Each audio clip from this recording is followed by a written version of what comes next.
តើនឹងមានរឿងអ្វីកើតឡើងនៅពេលដែលទំនប់ទប់ទឹករបស់ប្រទេសថៃត្រូវបានបាក់ទន្ទឹមគ្នាក្នុងពេលតែមួយជាការពិតណាស់នេះគឺជាបេះដូង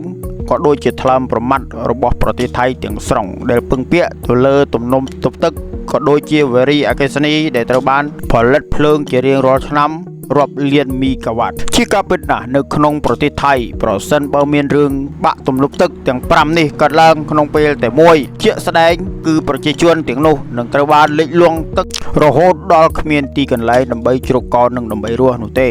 ជាក់ស្ដែងកន្លងប្រហែលខែយើងបានឃើញជាស្រេច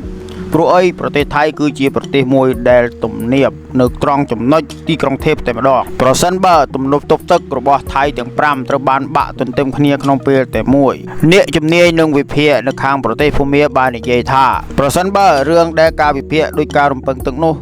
ជាការពិតណាស់ប្រទេសថៃគឺប្រៀបដូចជាត្រូវគ្រាប់បែកនុយក្លេអ៊ែរចំនួន2គ្រាប់ទឹកទាំងអស់ត្រូវបានជះបាច់សាច់គ្រប់ទីកន្លែងប្រជាជនរស់មិនស្រួលធ្វើកសិកម្មមិនកើតផលិតអគ្គិសនីក៏មិនកើត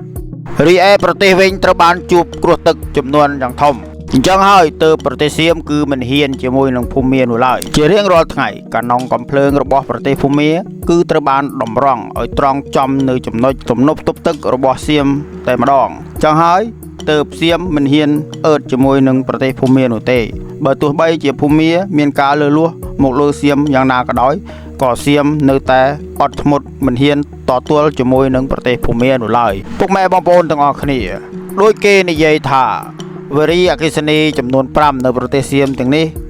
គឺគេចាត់ទុកថាគឺជាថ្លើមប្រមាត់ជាបេះដូងរបស់ប្រទេសសៀមតែម្ដងប្រសិនបើវារលាយពិតមែននោះគឺប្រទេសសៀមត្រូវបានដល់ទីបញ្ចប់ហើយយើងងាកមកនិយាយអំពីសេដ្ឋកិច្ចនៅក្នុងប្រទេសសៀមវិញម្ដងជារៀងរាល់ថ្ងៃនៅក្នុងប្រទេសសៀមគឺត្រូវបាន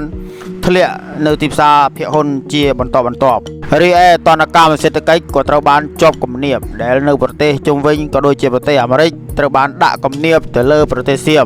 យ៉ាងហោចណាស់7ឆ្នាំទៅមុខប្រទេសសៀមសេដ្ឋកិច្ចរបស់គេទាំងនោះនឹងអាចធ្លាក់ទៅដល់បាតដីតែម្ដងដោយមូលហេតុប្រជាជនសៀមទាំងនោះអ្វីភាពទំនើបភាពស៊ីវិល័យឡានថ្មីម៉ូតូថ្មីរបស់របរប្រើប្រាស់ទូទឹកកកកំសៀវប៉ាន់តែ